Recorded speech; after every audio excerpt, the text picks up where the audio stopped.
Hey, what's up, ladies and gentlemen? My name is Kevin Sims, and it is, of course, my pleasure to welcome you all to yet another episode of the Definition of a Man podcast. Where here we have created a new space for man-to-man conversation with the hope as well as the intent through discussion to just encourage men to walk in their own true and authentic definition of what being a man really is. Here I have with me a gentleman who is a 8-year NFL vet. He played for the Washington Redskins. He played for the Jacksonville Jaguars. And he also played for the San Francisco 49ers, as well as him being probably one of my biggest arch nemesis my senior year of high school. It's my it's my pleasure to welcome Mr. Niles Paul to the show. Yeah, Niles, sir, welcome. How are you? I'm good. I'm good. First of all, senior year of high school was I don't care what they say. It was probably one of the most litest years ever in North High history. It So was. It was. You we kept all getting got me to in be a part trouble, of that. Niles. It was always something going on. It was Always. always something going on. But I'm happy to be here. I'm down in Jacksonville, Florida right now, just kind of figuring things out, trying to navigate my retirement from the NFL. And how's that been going for you? I mean, it's a difficult process because you created such this. I've been playing football since I was 6 years old. So like, I know a lot of people don't get to the get to the NFL, and that's like, I should be proud that I even defied the odds and then, but to me, it's just like I still left some things out there. I had unfinished business, and it's just like my body just started giving up on me. So Mm. it was hard. It was hard. It's been a hard transition, but it's kind of like you got to refine your identity and who you are and what you love again, and that's hard. So I have actually brought Niles here today for a topic that, again, as I mentioned, I'm probably not so hyped about talking about just because still going through the ins and outs of it, but it's one that, again, us all men we face. And I brought him here to talk about a topic that I am titling Losing Her. And pretty much, I think Kanye West really hit it on the nail when he said, I lost the only girl in the world that knew me best.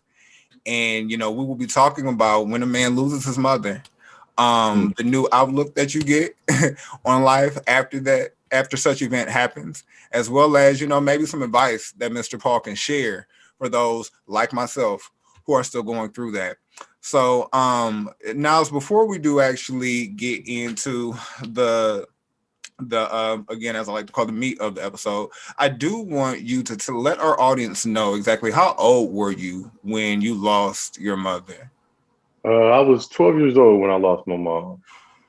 That's so young. And I remember when I was talking to my therapist about it, because again, anybody who knows me knows I'm Mr. Thursdays at 5:30 for therapy, team therapy, love it all day. Yeah, yeah, I'm right there with you. I'm right there with you. And so I was telling her, and we both agreed that was such a tender age, such a tender age for such a life changing event, honestly. Yeah.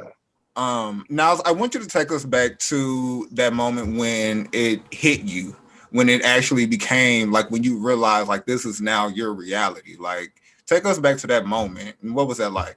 I remember we lived on 4th Street, on 26th and 4th Street by Miller Park, and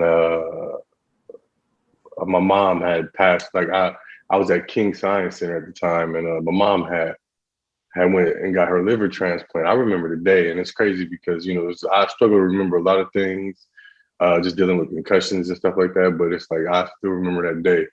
But like my mom had got alerted that she was ready for a liver transplant. This would have been her third one, and I just knew everything was going to be all right. And I had basketball tryouts, so I had basketball tryouts, and then so I went to school that day, and I kind of knew. I kind of got the vibe once my auntie came and picked me up, like something was wrong, but I really didn't know because I was, so young, and I just, this was the third one, and she had been just fine. So, look, I could never forget that day, and the moment it really hit me that my mom was gone was when I came home, and I just kind of like sat in the side of the yard because we lived in the corner house on 4th Street, like right on the corner, and I looked in the house and it was like pitch black and empty, and you can tell like this was no longer like a home. Like this was it just looked so dark and like creepy, and I've never and like a chill. I was so young, like a chill ran down on the back, and I like cried for like 2 weeks. I remember I cried for like 2 weeks, and like at that moment, like once you lose your mom, like we was young, so we was forced to kind of grow up kind of quick after that. Yeah, and now I have to say, like, I really, I have to say the amount of respect I have, because to lose your mother so young, and my mother was sick. She had breast cancer. She had got breast cancer when I was in 9th grade, and it just kind of went from there. But I know that I would not have been able to carry myself the way that you did, because I mean, you really seemed, and I don't want to say you seemed unfazed at all, but you really held yourself together. Because I know even me at 30 plus, losing my mom at 26, I was a mess then. I'm a mess now. Yeah. You see what I'm saying? Until I started meeting with a therapist, which was around my third or fourth year in the league, like I didn't really start realizing the impact it really had on me emotionally, and like how much feelings I just kind of harbored and put away. And I recommend, like, I mean, I was such a young boy, I didn't really know how to deal with it. And I dealt with it like I used sports as an outlet, and I used, I always told my mom I was going to buy her a house. Like I always had a goal, like I was going to do this and that. And that to me just was set in stone. So like nobody could tell me anything after that. So it was a level of motivation, but at the same time, like I feel like the older I get, the more it impacts me, because it's like I go through so many moments, and it's just like, damn, I wish my mom was here to experience this. Or even like even with like relationships with people, it's like damn, I wish I had my mom to talk to. I wish I had my mom to, kind of raise me and guide me and give me that nurturing love that I needed at the time, at different times in my life. Like even when I'm a grown man, I remember I broke my ankle. 2015, I broke my ankle, and it's like all I could think about was like how I just wanted my mom there in the hospital with me, and I know she was being here taking care of me.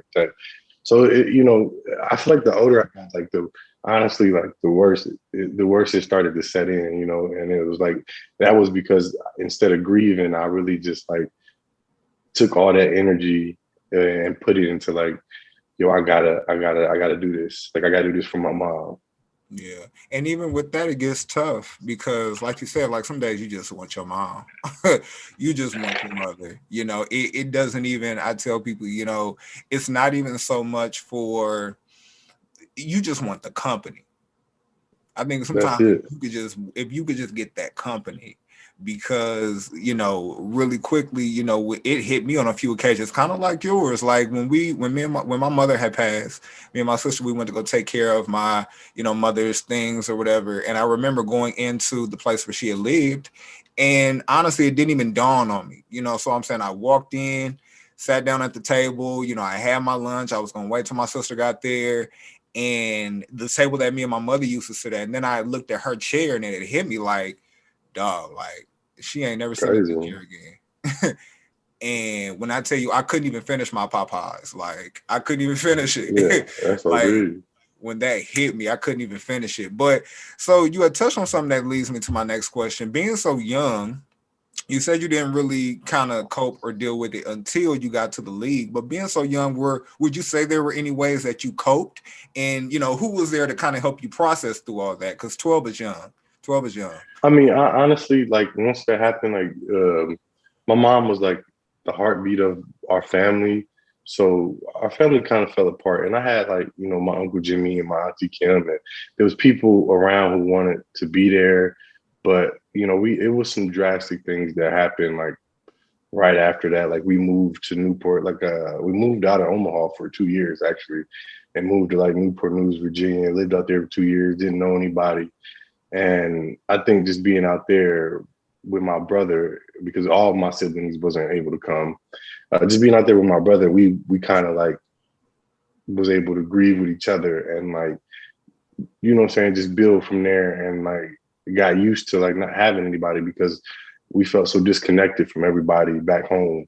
And then when we finally came home, it was like damn, like it almost felt like everybody kind of forgot about Margie kids, and like wasn't nobody really around. But I've had conversations with family that wasn't the case. It's just that's what it felt like to me at the time at that age, and I kind of took that personal. And I just I guess it all like prepared me for a mission. Like I just knew, like when I was so determined after that, just to make my mama proud. Like I just wanted her to be proud of me. So growing older, would you say that you gained a new perspective, about life after losing your mother? Absolutely, absolutely. Like And what would that be? I think the older I got, the more I realized how impactful it was on me to not have my mother, and I just think that I lack so many things that having your mom there, or your mother there is supposed to like show you. And honestly, like I always tell people, like, yo, I was kind of raised by my older brothers, and like at that point in time, we were some wild boys in high school. We were some wild boys in high school. Me and Enrico, Jesse, and we was all over the place. So we really didn't have no structure, and it was a lot of things going on. But I just feel like with my mom's around, I would have had more structure in my life, and like because she was my biggest fan, so I always wanted to make her proud. And then I just feel like you as the years go on, you kind of lose sight of that, and it's a struggle. Like it becomes more of a struggle every year, and it kind of like, I always gotta remind myself, like I can't keep, what I'm saying, like I can't keep harping that. But it's just like, how do you ever let go of like the woman who loved you unconditionally? You know, You don't. you never get over that pain. Mm-mm, And mm-mm. I've tried to since I was 12 years old, and it doesn't happen. And I tell people, I'll give my answer here in a second, but I tell people, like, even though, so this past Saturday, April 10th was my mother's 5-year anniversary of her being gone, and now not a second of it feels different. You know what Yeah, I'm saying? Not a second of it feels different. Like 2021 feels like 2016. You see what I'm saying? Like the yeah, pain, I think, is there now. Granted, you learn to deal with it differently, I think. You know what I'm saying? I think absolutely. that you deal with it in your own way.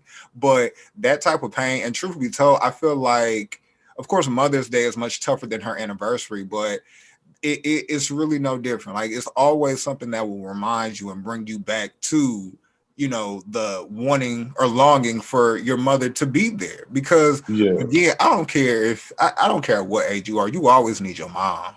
always, always. Always need your mom. Like, Yeah, and it gets to a point where and I deal with it a little bit better in public, but behind closed doors, like I'm still a wreck. Like Saturday I yeah, was still a wreck. um but I would have to say, I think the one little bit of perspective I did get is that, memories are worth so much more than money. And, I think that when it comes to, a new perspective, I just am especially now about creating memories that will last forever. yeah. I feel that. Because growing up, I mean, so I had a mother who only worked. She was a single mother, took care of 2 kids. So we were always over my grandmother's house, but she had to do that. You see what I'm saying? So it was never Right. like, I don't have memories of like going on trips with my mom, or I don't have memories of, you know, I don't have those type of memories. I have memories of us going to breakfast and us going shopping and Yeah. us having fun day, as she used to call it, which they really were fun. We would go like to, Carter Lake and, bum around there, just little Yeah. things like that. But as far as like, how families today are taking trips and, they're going to overseas with their parents and they're just having memories are worth so much more than money.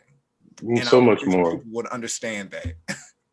It is. It is because we wasn't fortunate enough to be able to go on trips or anything like that. So, but my memories, I had because my mom was sick for about 6 years. So, um, and ended up dying when I was 12. So I would literally, to me, it kind of felt like I just slowly watched her die over the years. You know what I'm saying? Because we would come home. I remember I went to Miller Park. I would walk home, and I used to have to sit outside sometimes because my mom would be like so gone, and she wouldn't even recognize her son. And like I spent a lot of time in the hospital, and it was like, wow, what's going on? So it was a lot of stuff to deal with at a young age, and like I tried my best to deal with it, and it ended up just kind of like, I figured like I harbored so much of that in, and then like when I had broken my ankle in the league was when I really just had to like, that was the first time I ever had to sit down for an extended amount of time, and I was like 25 at the time, so it really just hit me. It was like, yo, I got so much unhealed trauma, undealt with trauma inside my life. And that's when I really decided to like, yo, go see a therapist and like see what's going on, because it's a lot of shit that's happening, or a lot of triggers that's happening to me. And it's like, it's just coming from me like just wanting my mom to be here. And that's it. That's it. You just Yeah. want your mother there. But isn't it tough to see a mother go through something like that? Like, No, it's horrible. It's the worst thing in the world, because it's like damn, I was a mama's boy too. So, I used to rub my mama's feet, all that stuff, make sure she was good, bring her ice and Snicker bars into to the hospital. But, to sit there and have to watch that, and like to have to experience like your mama don't even know your name. She don't even realize, she don't even remember your name. She don't, it's kind of, especially doing it at that age. it's really tough because again, and throughout, my high school, my mom was sick my entire high school career. And Yeah. so, it was hard coming to school some days, having to, because my mother was always in and out the hospital. My mother was always getting blood transfusions. She had to get a breast taken off. Like, she had never went, the day she had gotten diagnosed with breast cancer, she never went back to work a day after for the rest of her life. Crazy. You know what I'm saying? So I Yeah. definitely can, understand that position, because as a child, it's like we really can't do anything. You can't do nothing. You feel helpless. And that's one of the worst positions you could ever be in life. Ever being, Ever ever be in being. life. So is there anything that you do, or is there anything that might happen that still gives you that sense of connection to your mom? Well, I did recently, like my oldest sister, Nefertiti, she had, we had my mom cremated. And so I got her urn here, and I kind of set up a whole shrine for her here. Like, hired this really dope artist that, I forgot her Instagram name, but she dope. And she painted a portrait of my mom. And Which is I dope, by really the way. just, I've seen it. yeah, It's yeah, really yeah. nice. Really She nice. did her thing on it, and it was love. And I was like, yo, like I'm just making this whole shrine from her. And it was more so because it was like I I kind of like, I think I got to a point where I kind of stopped remembering what my mama sounded like. And I just wanted to feel closer to her. So I bought all that here. And it's like, I got her urn here with me. I got her picture. And every day I wake up and that's like the first thing I see. So it just put me in a good space. Yeah. Yeah. No, I have a here in where I stay, I have a curio, one of my mom's curios. And I Mm-hmm. have her picture up top. I have another picture of her. So it's kind of like the same. Like, it has a Yeah. lot of, remember, I have her cane that I had bought her when she had to, start walking on a cane, and I have Yeah. that cane Yeah. over there with it. It's just little There's stuff like that. little memories right there you keep in there. Absolutely. But and also I think so my mom was a real old school buff. Like my mom had me at 36. And I think back then that was probably later, I guess, in age. I Yeah. don't really know. But she had me at 36. So she loved like Earth, Wind and Fire, Marvin Gaye, Luther Vandross. She loved the old school. So when I Mm-hmm. tell you, that's how I get my sense of connection with my mom. Like, I'll burn me some Yeah. incense, I might pour me up a little something. And I'll just kind of zone out and listen to that Absolutely. music and zone out, because it really, like, that was what bonded us together. You see what Mm-hmm. I'm saying? Like, this past verses with Earth, Wind and Fire That was and it. the That was Isley it. Brothers. Oh, like, I had the Arbor Mist on deck. I was in true old head form, but it just gave me that sense. And then I had to think, I'm like, if my mom was here, like, she'd be all over this. Be vibing, be You know what vibing. I'm See, saying? that's how my mama felt about Maxwell. So she, like, every time I listened to like this woman's work, that was her favorite song ever. Mhm. That was like, I used to listen to that before game, just to, you would think that, as a football player, I'm listening to some like hardcore shit. Right. It's like, no. I had Maxwell This Woman's Work playing in my headphones, just getting right, because it just brought me, it made me feel like she was with me. You know, that was her favorite song. So now, if you were granted one more conversation with your mom, what would that conversation be like?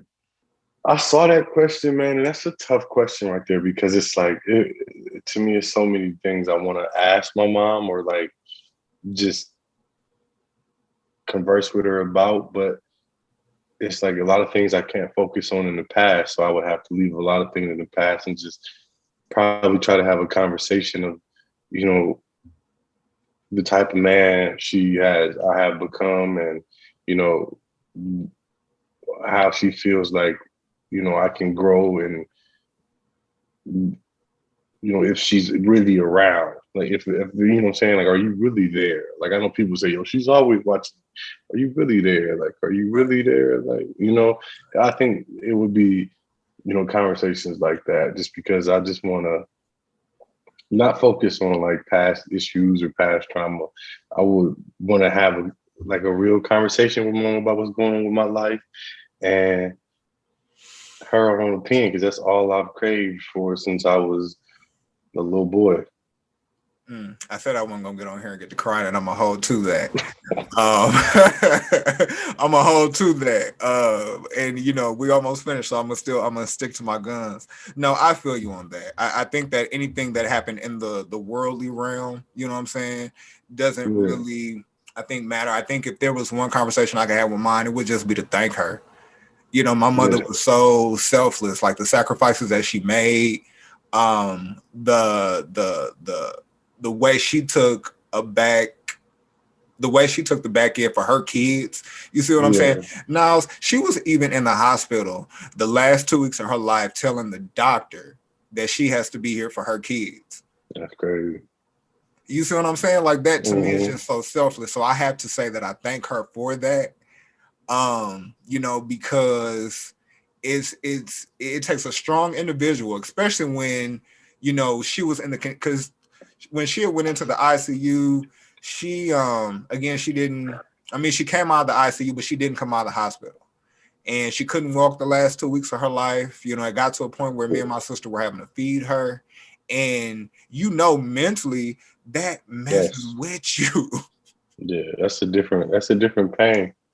This pain really is in a class of its own. I tell people that. Yeah, it's a different. It's hard to like describe that pain, and it's like, you know, when the people and other people out there who lost a parent, they know like the pain that comes from losing a parent, because it's like, damn, like there's so many what ifs, and then it's like you try not to focus on the what ifs, and like you just want to make them proud, and then it's like, it's a constant struggle, and I don't, like we said earlier, like you never really get over. Yeah, I'm again, and I have to ask this next question, because again, unfortunately you have more years on me than I do when it comes to this. But what advice would you give to somebody like myself who is still, you know, who's still kind of fresh in it? Because my therapist even had to tell me, like, you know, Kevin, 5 years really ain't that long. But yeah, honestly, I think you're doing it right now. I think you're going to see a therapist. It took me, you know, like just from being around me at North, I was real prideful, real overly masculine. Like, I ain't want to talk to nobody. Like, and then I found myself in a situation where, you know, things got a little dicey for me, and I just wasn't in the best space. And like, talking to a therapist just helped me understand how much trauma I was harboring, and kind of just using other things as outlets, just staying busy. Like, I would use vacations and stuff, like do things just to keep my mind off it. It was I mean, not saying like vacation stuff was bad, but I wasn't doing them to enjoy it. I was doing them to run away from like actually grieving. And I think is the most important thing is to actually grieve, and not try to like um find things to like distract you from it. Yep. Yeah. And that's what I think I did. And I used football as a distraction for so long. And I think the first time it really hit me was when I was 25. And football was no longer like an option for that year, because I had broke my ankle. So I was just sitting there like, damn, bro. It's like so much And I had to contact the therapist and everything. So it was just it was a deep moment. It was a deep moment, and that's when I really understood like yo, I really wish I would have dealt with that because I know back in the day my dad was trying to get us to go to like therapy, but we wasn't going. We were some bad little boys. We wasn't going to therapy. Yeah, and I mean, and so with that, that was what 13 years after you lost her, then, right? Because you lost her at 12. You said 25 was when you first saw like professional help. Yeah, when I first saw professional help and I was like, y'all need to deal with this like unresolved trauma. Like this is clearly affecting me. It was affecting, me, my relationships with women. It just was like a combination of all things. Because it was just like, dang, like I'm searching for something that I'm trying to fill a void that I know nobody can fill. So basically I'm setting people up for failure. And it's like I'm not allowing anybody to get the same access to me that I gave my mother just because I'm avoiding that type of trauma ever again. So it was like I had to like realize my therapist helped me realize a lot of things about myself. Um, and my therapist in DC, we got into it a few times, but I loved the perspective of it, and I just think that if you truly go to a therapist with an open mind and be willing to speak, you'll be surprised about the feedback you get and how it is just talking to a person, an unbiased opinion will help you understand so much more about yourself. Yep. Yep. I tell people, I think therapy for any of us is scary in the beginning, but Yeah, the person that you are when you come out of therapy, especially when you find a good therapist, when you find a therapist that a can good one. truly Yeah, sit there and help like piece and dissect, you know what I'm saying, certain things and yeah. aspects, it's painful in the beginning, but it really is a cleansing. I tell people, listen, I'm Mr. Thursdays at 5:30. I don't care. I am a Okay. therapy kid. Like I am a therapy kid. I You respect it. know, I we respect it. we really are the ones who I think need therapy the most, if you want me to be honest with Mm-hmm. you. We need therapy the most. Um, Facts. so the only advice, and I like I said, kind of tails off of what I said a few minutes ago. The only advice that I ever have to give people is kind of like what you said. Just let yourself grieve naturally. That's the only true advice that I can ever give anybody. There's not any other advice outside of that I can provide. Yeah, that's it. That's Just it. let There's really yourself not too much grieve more you can naturally. say. Yeah, it Breathe really is. If naturally you from feel it. like crying, if Cry. you feel like you're gonna break Get it down, out. I've been in public and it's just been ugly. Yeah. And you know how you try to hold it together because you're like, and then people want to shout, and it's oh man, it's a lot. It's a lot. Look, they don't rush me out of parties because they done played the wrong song and they just took me to a place. And you know, get my out of here. We can't, they ain't nobody, they ain't want to see me like that. They ain't want people to see me like that. So, you know what I'm saying? It's still certain triggers and that ain't gonna, that's never gonna change. But, especially if you love your mama, if you love your mama like that. And truth be told, like, and after my mother had passed, I honestly went into like a survival mode. You know what I'm saying? Like, I went into like a survival because I'm like, who else is gonna look out for me the way she did?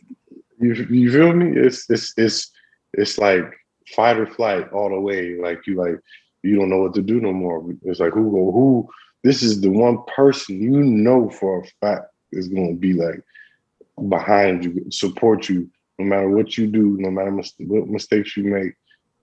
And once you lose that foundation, it kind of shakes everything. Everything, everything. Yeah. You don't wake up the same. I remember at my mother's funeral, and I'll probably, leave it here, but I remember at my mother's funeral, I said the one day that I'm scared of the most is tomorrow. And I got up and said that. And the reason why I did is just because everybody else that, at my mother's funeral who did come to pay respects and I'm very appreciative for, they go back to their normal. But Yeah. now I have to get accustomed to a normal that I'm not prepared for. I don't know nothing about. And even as I had Right. put, when I did the, post for her 5 year, I said, this is a normal that I've realized I'll just never get used to. Yeah. You never get used to it. Mm-mm. You never get used to it. You'll never get used to it. There'll always be a trigger. It'll always be something. But it's just working through it and understanding. I guess just trying to understand like the higher purpose of everything. Listen, Niles, I definitely want to say I appreciate you, sir, for coming and again just opening up about this, Yeah, because no we doubt, know no that doubt. people, we know that especially men, it's just hard for us to have conversations like this and Yeah, be open. But yeah. I mean, but sometimes you got to be in touch with your reality and your emotions. Like it's okay, you know, as a man who was raised to be like a super masculine man. Like the older I get, the more I realize it's okay to be vulnerable. It's okay to share your story and like let people understand what kind of, what kind of battles you fight. You know what I'm saying? It's not looking for sympathy, but just understanding. And that's just what it comes down to. because again, and I've said this a few times on this show, what you don't deal with will deal with you. Exactly. What you, That's definitely exactly. when my former counselor told me that, it stuck with me, like right here. Like it's just like right here, like all around here. What you don't deal Yeah, with will deal with you, and that's a smooth one. that's just so true. So hey, listen, I mean, I know you're kind of like me. You like to lay low, but let people know how they can follow you. Let people know how they can get in touch with you. I mean, you can catch me on my Instagram if it's up that week. You know what I'm saying? Because I'll be, Right. sometimes I'll be disappearing. You want to get off the grid. You can follow me on Instagram at Niles P _ and same for my Twitter, Niles P. I'm usually on there a little more anyway. But that's how you can get in touch with me. I'm usually like active. So hey, I definitely want to thank Mr. Niles Paul for coming to get the conversation started for some and to keep it going for others. As I did state before, my name is Kevin Sims. You guys can find me on Twitter at Kaz Royalty. You can find me on IG at Kevin Sims Official. Like Mr. Paul said, if I'm logged in that week, depending. Or you can actually follow the Definition of a Man show IG page. I definitely want to thank you all for tuning in, and we will see you guys next time on another episode of Definition of a Man. Take care. Definition of a Man.